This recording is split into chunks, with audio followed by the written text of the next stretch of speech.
से बाहर निकाल दिया। क्या उस मालिक के गुलाम में जुर्रत होगी कि निकाले हुए का हाथ पकड़ के घर में लाए? बोलो कोई ला सकता है? गौस पाक कौन है? रसूलुल्लाह के गुलाम है। गरीब नवाज कौन है? रसूलुल्लाह के गुलाम है। मदारे पाक कौन है? रसूलुल्लाह के गुलाम है। साहिबुल बरकात कौन है? रसूलुल्लाह के गुलाम है। अरे सिद्दीक, फारूक, उस्मान और अली, इमाम हसन, इमाम हुसैन, ये सब मेरे नबी के गुलाम हैं। हुजूर के शहजादे मगर गुलाम हैं। अब मुझे बताना, मस्जिदों को वीरान करने वालों और ताश के पत्ते खेलने वालों, मस्जिदों को वीरान करने वालों, मोबाइल पर गेम खेलने वालों, मस्जिदों को वीरान करने वालों, जुआ खेलने वालों, मुझे बताओ, रसूलुल्लाह जिसके लिए कह दे कि बेनमाजियों से मैं बेजार हूं, तो गौस पाक उसका हाथ पकड़ सकते हैं, गरीब नवाज उसका हाथ पकड़ सकते हैं। मैं तुम्हारे पैर पकड़कर तुमसे मिन्नत करता हूं, अगर अपनी आखिरत को बचाना चाहते हो तो आज सच्ची तौबा करके ये अहद करो कि इंशाअल्लाह खुशी हो या गम हो, मौसम कोई भी हो, हम कभी नमाज को तर्क नहीं करेंगे। अल्लाह अकबर। मेरे आका अलैहिस्सलाम के प्यारे दीवानों, अल्लाह अकबर। तो जब कब्र में रखा जाता है, कब्र में रखा, कब्र में भाई गया, बाप गया, चचा गया, ताया गया, इमाम गया, बोलो सब जाते हैं कि नहीं जाते? मुर्दा हसरत से देखता है, सब जा रहे। अब उसको एक ही सहारा है। उसको कौन सा सहारा है? एक ही सहारा, आखिरी सहारा, आखिरी एक सहारा। और आखिरी सहारा वो क्या है? जब कब्र में अंधेरा है, तारीकी है, सबने धोखा दिया, सबने साथ छोड़ दिया, सब मनो मिट्टी के नीचे दबा कर चल दिए, तो गोया मुर्दा कहता है भैया आप भी जा रहे हैं, अब्बू आप भी, बच्चों आप भी, फुला आप भी, फुला आप भी, फुला आप भी। तो गोया की आवाज आती है, मेरे गुलाम मत घबरा, अगर सब जा रहे हैं तुझे छोड़ के, तो मैं आ रहा हूं तुझे बचाने के लिए। कौन आता है और कौन आ सकता है? तो मेरे इमाम कहते हैं, कब्र में लहराएंगे ता हश्र चश्मे नूर के, जलवा फरमा होगी जब तलअत रसूलुल्लाह।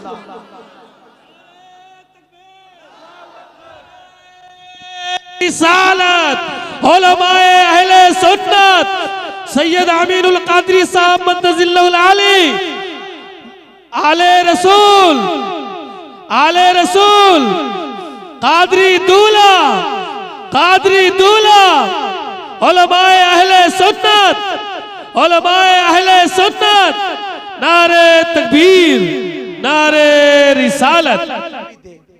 तो उसको मना नहीं करना चाहिए। मैं आपका तोहफा घमंड की वजह से मना नहीं कर रहा हूं। आप आते हैं ना तो मेरी तवज्जो बढ़ती है, तो आपके तोहफे से ज्यादा कीमती है कि आप रसूलुल्लाह का तोहफा मुझसे ले लें, हुजूर की बातें ले लें, आप कुछ सुन लें। कौन आ रहा है कब्र में? कब्र में कौन आ रहा है? इमाम फरमाते कब्र में लहराएंगे ता हश्र चश्मे नूर के, जलवा फरमा होगी जब तलअत रसूलुल्लाह की। अब यहां पहुंचकर हम तो खुश हो गए, यहां पहुंचकर, हाँ देखो हमारी कब्र में हुजूर आ गए, हमारी कब्र में हुजूर आ गए, हमारी कब्र में हुजूर आ गए। लेकिन मेरे जवानों, जो सच्चे लोग हैं उनको हुजूर के आने की खुशी तो है, लेकिन हुजूर के आने की खुशी से ज्यादा उनको एक टेंशन है, उनको एक टेंशन है। उनको क्या टेंशन है? उन्हें टेंशन क्या है? हुजूर के कब्र में आने पर जितनी खुशी है उससे ज्यादा टेंशन है। टेंशन क्या है? टेंशन उनको ये है कि हुजूर की इतनी बड़ी जात, हुजूर हमारी कब्र में आएंगे तो हम उनका सामना कैसे करेंगे? हुजूर को मुंह क्या दिखाएंगे? हुजूर को चेहरा क्या दिखाएंगे? अल्लाह अकबर। हम जब ये सुनते हैं हमारे मुकर्रिरों से, सच भी है, हक भी है कि कब्र में हुजूर आएंगे, इसका कोई इनकार नहीं, बेशक हुजूर आएंगे। लेकिन थोड़ा तसव्वुर करना मेरे भाई, अगर एक बेटा बुरा काम करे और बुरा काम करके आए तो क्या वो अपने बाप का सामना कर सकता है? एक बेटा अगर किसी लड़की के साथ बदकारी करके आए तो क्या वो सर उठाकर अपनी माँ का सामना कर सकता है? एक मुरीद अगर जुर्म करके आए तो क्या वो अपने पीर का सामना कर सकता है? अब आप मुझे बताएं, आप ये सुनकर नारे तो लगाते हैं, लगाना भी चाहिए कि कब्र में हुजूर आएंगे, लेकिन सोचो ना, थोड़ी देर तसव्वुर करो ना, मेरे आका आएंगे तो हम हुजूर को मुंह क्या दिखाएंगे? आका को ये गुनेगार मुंह क्या दिखाएंगे? यही मुंह जो दाढ़ियां मुड़ा मुड़ा कर गटरों में फेंका जा करता था, यही मुंह अल्लाह अकबर जो रातों को ज़िना के मनाजिर फिल्मों में देखा करता था, यही मुंह हुजूर को दिखाएंगे, यही मुंह हुजूर को दिखाएंगे कि अल्लाह अकबर फिल्मों के अंदर गंदी पिक्चरें देखा करते थे। बताओ क्या यही मुंह हुजूर को दिखाएंगे? मेरे भाई, मेरा मुंह क्या दिखाने के काबिल है और आपका मुंह क्या दिखाने के काबिल है?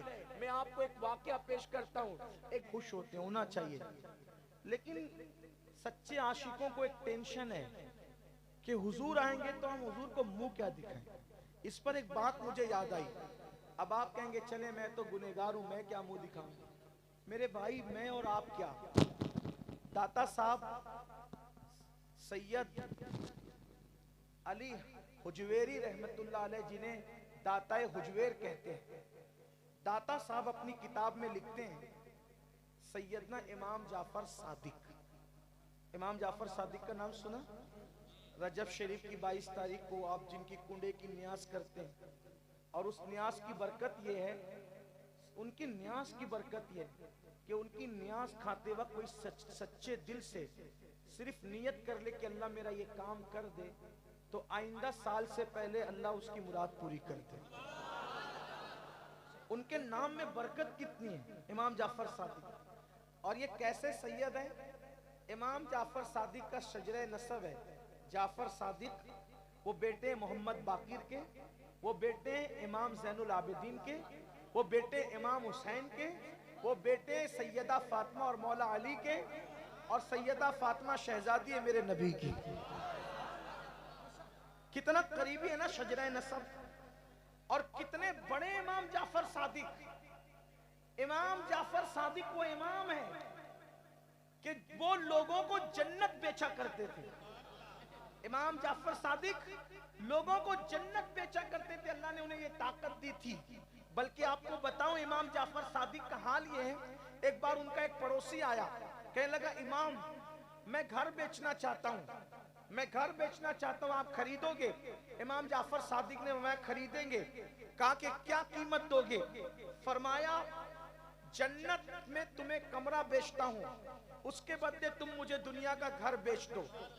अब वो सच्चा था आशिक, इसलिए कुछ लोग दुलमुल यकीन लोग होते हैं और कुछ लोग पक्के यकीन वाले होते हैं। तो नेमत किसको मिलती है? पक्के यकीन वालों को, दुलमुल यकीन वालों को कुछ नहीं मिलता। तो इमाम जाफर सादिक ने कहा मैं तुझे जन्नत का कमरा देता हूं, तू मुझे दुनिया का अपना घर दे दे। उसने कहा इमाम दे तो दिया, लेकिन लिखा पढ़ी भी हो जाए। फरमाया ठीक है, मैं लिख दे रहा हूं कि मैं अपने नाना की जमानत देता हूं कि मैंने इसका घर लिया, इसको जन्नत दिया। ऐसे लोग, ऐसे सैयद लोग, ऐसे शान वाले लोग जो जन्नत बेच रहे। अब उसको वो रुक्का दे दिया। अब रुक्का दिया, उसने अपनी बीवी को कहा कि जब मेरा इंतकाल हो जाए, मेरा इंतकाल हो जाए तो मेरे कफन में ये रख देना। तो मैं अल्लाह से कहूंगा अल्लाह मैं ये जन्नत का सर्टिफिकेट लेकर के आया हूं। खैर से वो दौर में जो है वो बदअकीदा लोग नहीं पैदा हुए थे कि लोगों को वर्गलाएं कि ये क्या दे सकते हैं। उस वक्त तो सब खुश अकीदा लोग थे। बीवी को कहा कि मेरे कफन में रख देना। अब इत्तेफाक से इमाम जाफर सादिक गए हज को गए, उधर इसका इंतकाल हो गया। इंतकाल हुआ, उसकी बीवी ने चुपके से रख दिया कफन में। जब वापस आए तो उसके रिश्तेदारों ने कहा इमाम आपने ही हमारे घर पे कब्जा किया। मैं अस्तगफिरुल्लाह, मैं क्यों कब्जा करूंगा, मैंने तो खरीदा है। कहा कितने में खरीदा? कहा मैंने उसको जन्नत दी और उसके बदले ये कमरा खरीदा। कहा लो साहब, ऐसे भी कोई सौदा होता है? तो आपने जन्नत दी तो उसको मिली कि नहीं मिली? मैं मुझसे क्या पूछते हो, उसका इंतकाल हो गया, जाके उसकी कब्र पे पूछो कि उसको मिली कि नहीं मिली। जब उसके घर वाले कब्र पे गए तो देखा कि एक कागज कब्र के ऊपर रखा हुआ है। एक तरफ इमाम जाफर सादिक के हाथ की तहरीर है कि मैं इसको जन्नत देता हूं, इसका घर खरीद कर। दूसरी तरफ उसकी खुद की तहरीर है कि इमाम ने जो वादा किया था वो वादा अल्लाह ने पूरा कर दिया। ये इमाम जाफर, आप सोचे कोई मामूली हस्ती होगी, वो इमाम जाफर सादिक। अब सुनो, कब्र में हुजूर के आने पे हमें खुशी है, उन्हें कितना टेंशन है। ऐसे लोग जो जन्नत बेच सकते हैं, जन्नत बांट दें। हजरत इमाम जाफर सादिक जब लोग आपसे मुसाफा करते तो आप उनका हाथ हाथ में पकड़ कर कहते, मुझसे वादा कर कि अगर तेरी बख्शिश हो गई तो तू अल्लाह की बारगाह में मेरी सिफारिश करना, और अगर मेरी हो गई तो मैं वादा करता हूं कि तेरी सिफारिश करना। कौन? रसूलुल्लाह का बेटा, हुजूर की औलाद, इमाम आजम जैसे लोग जिसकी जूतियां सीधी करें, इमाम आजम जैसे लोग जिसकी जूतियां सीधी, वो लोगों से कहते थे मेरे से वादा करो, मुझसे वादा करो, क्योंकि अल्लाह ने रिस्क का वादा सबसे किया, मगफिरत का वादा नहीं किया। तो तुम्हारी मगफिरत हुई तो तुम मेरी सिफारिश करना, और मेरी भी तो मैं तुम्हारी करूंगा। तो लोग क्या कहते हैं, इमाम आप तो सैयद है, सैयद आप तो आले रसूल है, आपको मगफिरत का क्या टेंशन है? तो इमाम जाफर सादिक लोगों से कहते, यही टेंशन है कि हम सैयद हैं कि अपने नाना को मुंह क्या दिखाएं, अपने नाना को। हालांकि उनके दौर में उनसे बड़ा कोई मुत्तकी नहीं था, लेकिन उसके बावजूद कहते मैं अपने नाना को मुंह क्या दिखाऊंगा। इतने परहेजगार और मुत्तकी लोग कहते हैं कि मैं मुंह क्या दिखाऊंगा। और हमारा हाल ये कि कब्र में तो हुजूर आएंगे तो हम ये करेंगे वो करेंगे, मुंह क्या दिखाएंगे।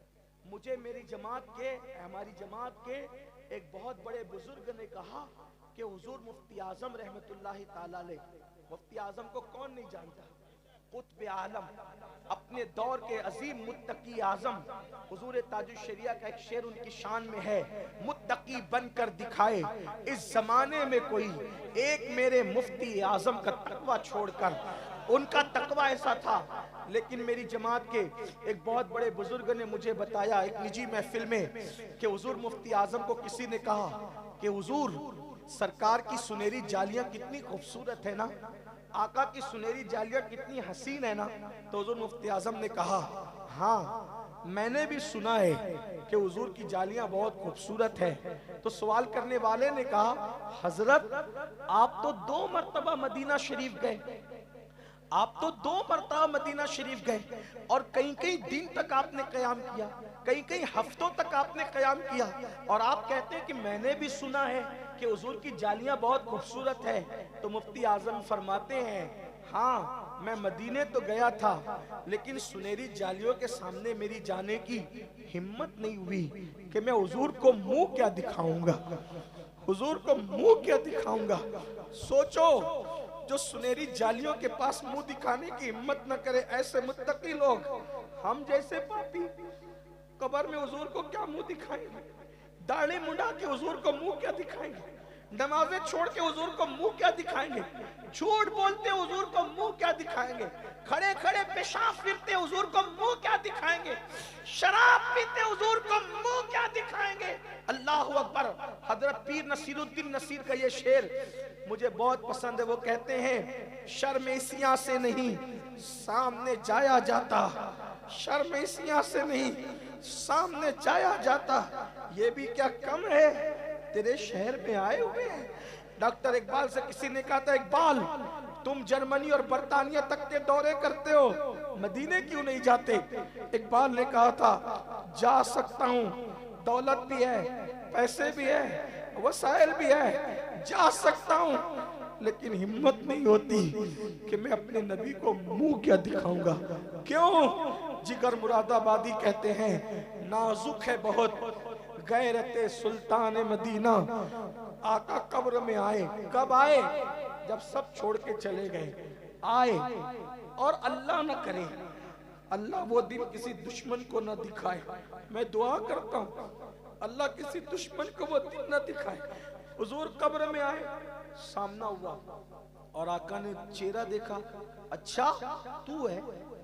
अजान होती थी तो गेम खेलते थे, हजान की कुर्सी में बैठ के दाढ़ियां मुड़ा के गटर में फेंकता था, चोरी करता था, जिना करता था, हराम काम करता था। और हुजूर नाराज होकर, अल्लाह न करे हुजूर नाराज होकर कब्र से वापस चले जाएं, किसको आवाज दोगे?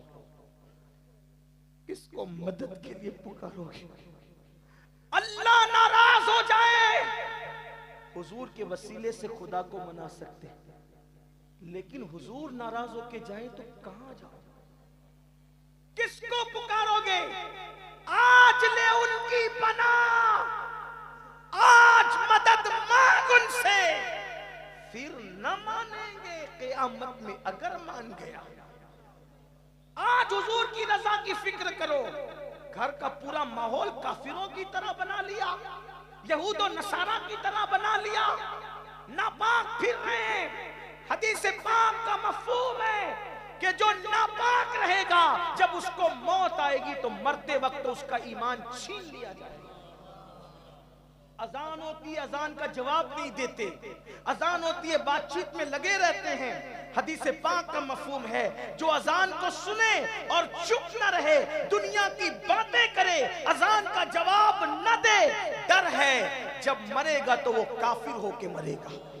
अपने ईमान की खैर मनाओ। इस दुनिया में रंगरेलियां करने नहीं आए, इस दुनिया में पाप करने नहीं आए, इस दुनिया में लोगों की गीबतें करने नहीं आए, इस दुनिया में नफरतों का माहौल बपा करने नहीं आए, इस दुनिया में चुगली करने नहीं आए, इस दुनिया में ऐश करने नहीं आए, इस दुनिया में आखिरत की तैयारी करने आए हैं। खुदा के लिए अपने हाल पे रहम करो। तो अर्ज ये कर रहा था, अब बात को समेटता हूँ। ये दुखड़ा इतना लंबा है कि जितनी बातें करें कम है, लेकिन बात को समेटता हूँ। जब कब्र में जाते हैं, कब्र में बेनमाजी को चारों तरफ से कब्र दबाती है, चारों तरफ से कब्र बेनमाजी को दबाती है। और अल्लाह के रसूल ने फरमाया, ये मैं नहीं कह रहा, मेरी क्या औकात के मैं कब्र के हालात बयान करूं। आका फरमाते हैं जब बेनमाजी को कब्र दबाती है तो उसके दोनों तरफ की पिसलियां एक दूसरे में ऐसे घुस जाती है, ऐसे घुसती है। ये आका ने अपनी प्यारी खूबसूरत उंगलियों का इशारा करके बताया। मेरी गुनहगार उंगलियां उस काबिल नहीं कि वो इशारा बता सके, लेकिन समझाने के लिए फरमाया ऐसे पिसलियां एक दूसरे में मिल जाती हैं। आज हमारी बहनों को भी हम कहते हैं नमाज पढ़ो, कहते हैं मौलाना मेरे छोटे छोटे बच्चे हैं, मैं कहाँ से टाइम निकालूं नमाज के लिए। मैं कहता हूँ मेरी बहन तेरे 2-4 बच्चे होंगे। सैयदा फातिमा की सिर्फ 21 साल की उम्र में अल्लाह ने उनको 5-5 बच्चे दिए थे। उनके 5 शहजादे शहजादियां थी, 3 बेटे 2 बेटियां थी। लेकिन फर्ज तो फर्ज है, सैयदा फातिमा जब नफल की नमाज शुरू करती, नफिल नमाज शुरू करती, तो एक ही सजदे में पूरी रात गुजार दी।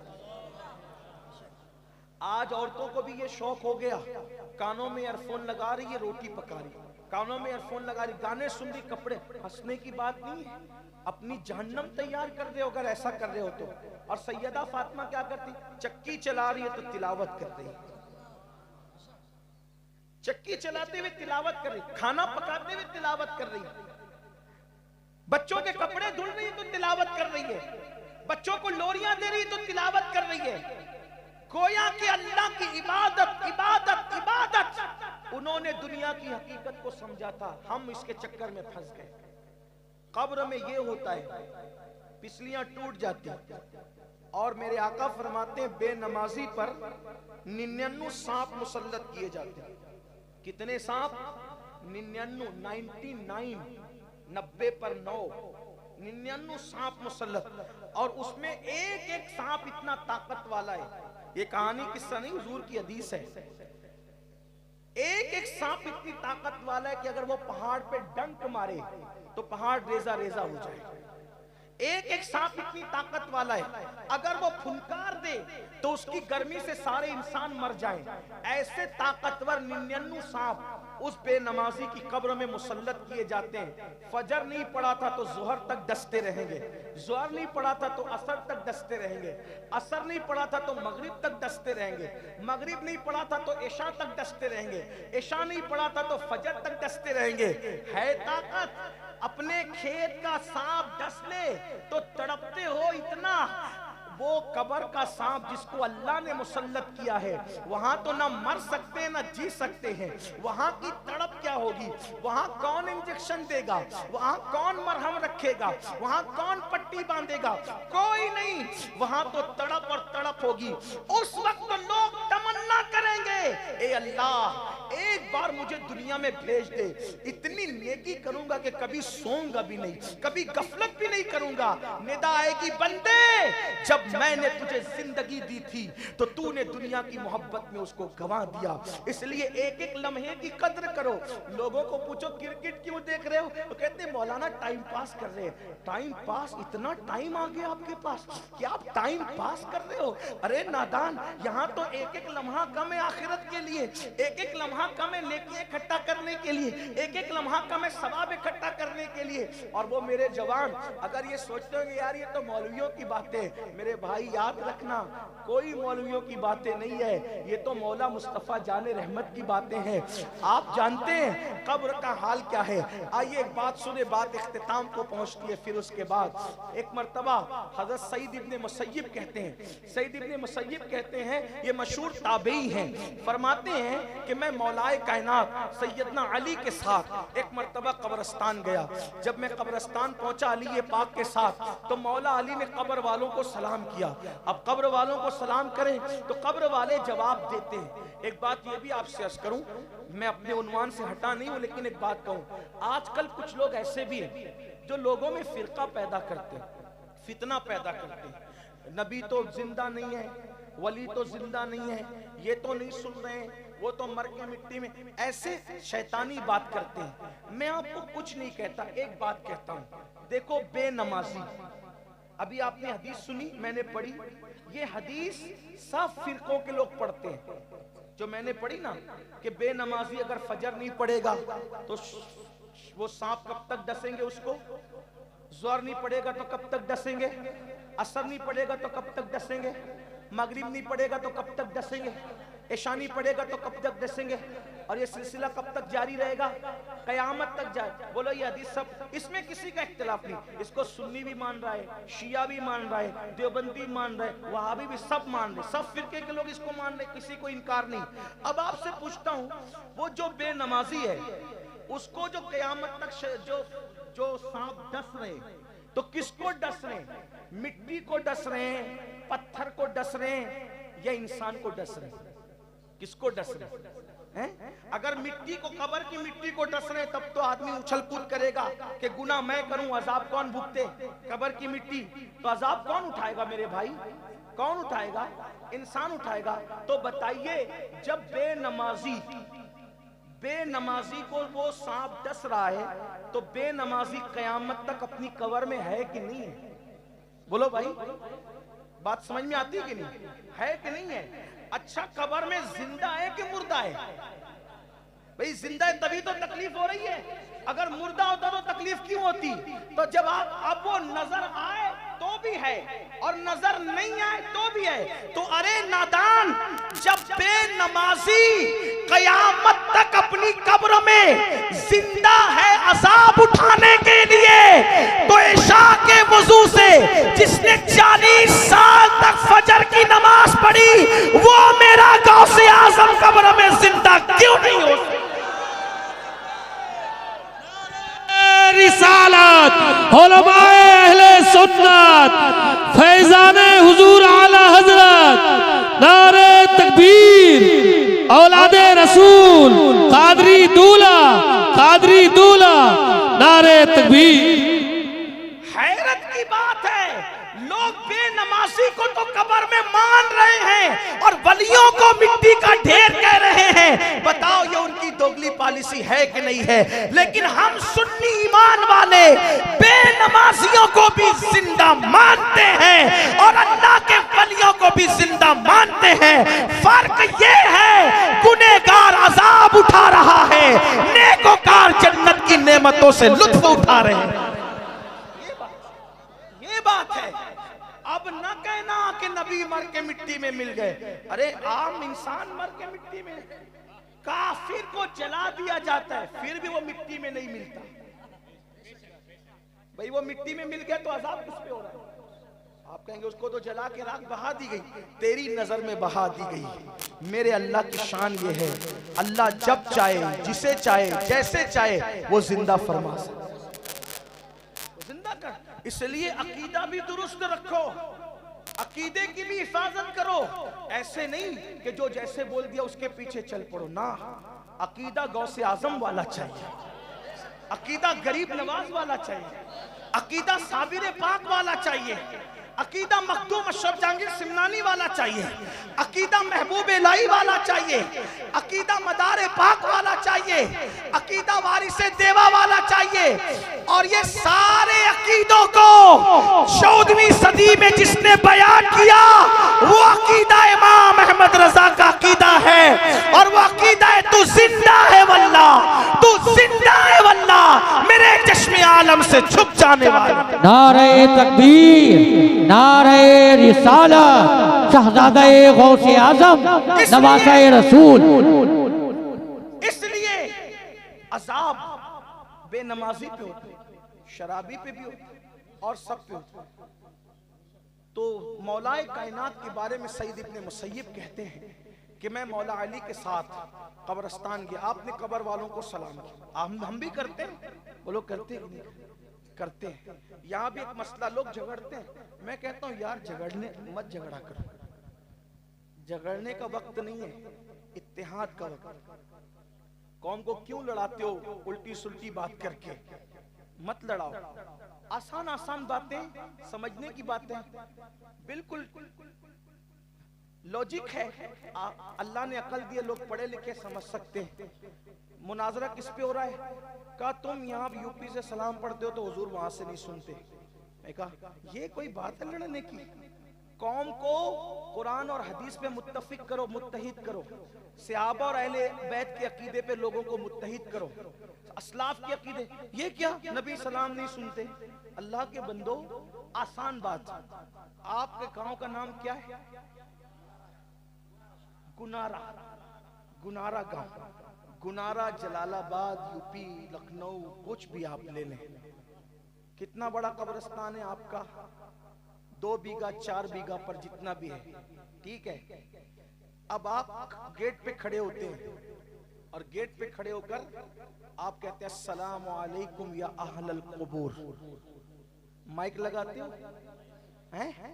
नहीं ना, बोलो भाई, नहीं। और ये माइक क्यों लगाया है? उन तक पहुंचाने के लिए। वो मुर्दों को सलाम करने के लिए माइक नहीं लगाते, और जिंदों को बात करने के लिए उतनी दूर पे खड़े उनके लिए माइक लगाया क्यों? जिंदों तक आवाज नहीं पहुंचती बगैर माइक के, और मुर्दों तक अगर नहीं पहुंचती तो सलाम किसको करते हो फिर? और ये सलाम किसी मौलवी का इजाद किया हुआ कि रसूलुल्लाह का है? हदीस में अस्सलाम वालेकुम या अहलल कुबूर। सब मसलक के लोग, मैं जो सब मसलक के लोग बात करते वो बात कर रहा हूँ, लेकिन बोलते समझते नहीं है। अल्लामा निजामी कहते थे ये बोलते हैं मगर समझते नहीं है। क्यों नहीं समझते? अब आप दरवाजे में खड़े हो, सलाम वही करते हो, चिल्ला के करते हो कि दिल में करते हो? बोलो भाई, बोलो भाई, दिल में कर। अब यहाँ मैंने सलाम किया, वहां कोने में, एकदम कोने में एक शराबी की कब्र है। बोलो वो सलाम सुन रहा है कि नहीं सुन रहा है? सुन रहा है। अगर आपका अकीदा हो तो ही बोलना भाई, ऐसे जबरदस्ती नहीं करना। हाँ, मैं ये नहीं कहूंगा कि जब तक नहीं बोलोगे मैं आगे नहीं बढ़ूंगा। आप बोले तो भी आगे बढ़ूंगा, नहीं बोले तो भी आगे बढ़ूंगा। इसलिए कि मैं आपके लिए आपका जो अकीदा है वो बोल दी।